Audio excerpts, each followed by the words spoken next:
So, Paul, a rejection of Scott Morrison and the Liberal National Coalition, but in a way, pushback against Anthony Albanese and the Labor Party as well, because we have seen big wins from the Greens and a number of those climate-focused independent candidates as well. Why do you think the major parties in Australia are losing sight of their rusted-on base here?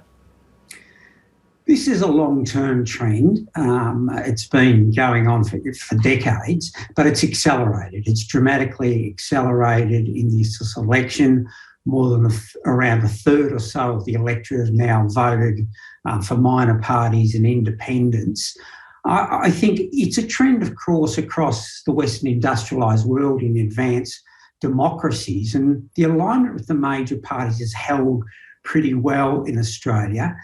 Up until now, it was largely the Labor Party losing votes to the Greens. So it was on the left of centre where this phenomenon was really pronounced. But now we see it occurring on the right of centre dramatically, and it's with the movement of votes both to right-wing populist parties like One Nation in Australia, but fascinatingly, these teal independents, as they're called, that have claimed the most blue ribbon former Liberal seats. And it leaves the Liberal Party with a real crisis over its identity. It ultimately also shows that COVID has had such a profound impact on how the Australian electorate is viewing the state of the country and the state of the world today. Paul, when you look at the parliamentary arithmetic moving forward, of course, you mentioned those teal candidates, the independents having more of an influence now, as well as the Green Party as well. What does that mean for Anthony Albanese's ability to push forward his legislative agenda now? And what does the math actually look like at this point? The maths at the moment look like Labor will sneak over the line for a majority government. So it won't be reliant on either the Greens or the crossbenchers, the independents, for a majority in the House of Representatives.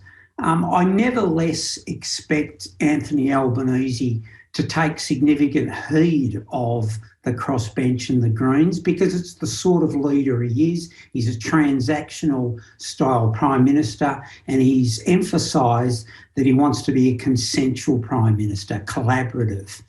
Where the maths will get perhaps even more interesting is in the Senate, and it's likely there that the Greens, who have done very, very well in this election, will have a significant say. So in terms of getting the Labor Party's agenda forward, it will rely on some negotiations and discussions with the Greens in the Senate.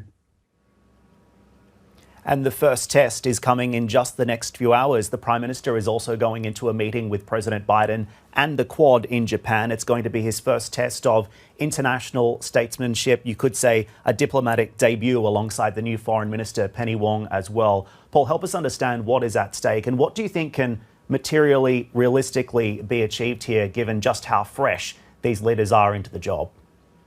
I think this will be fascinating. Anthony Albanese is a domestic politician. He's been a creature of the Labor Party. He's been in the Parliament for 25 years. And though he has ministerial experience, it was in the portfolio of infrastructure, so domestically focused.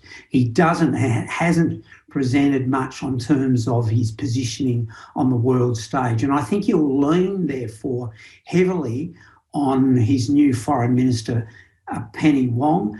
And there's some really interesting questions about how it's going to navigate its position, particularly vis-a-vis the testy relationship with China. So I think it will be a steep learning curve for Anthony Albanese in the forthcoming months as he takes his place on the international stage. He's someone that hadn't even envisaged himself as a leader only a few years ago. Now he's Prime Minister. Now he'll be taking his place on the international stage. So it's a real ratcheting up, and it's yet to be seen as how he will cope with that pressure.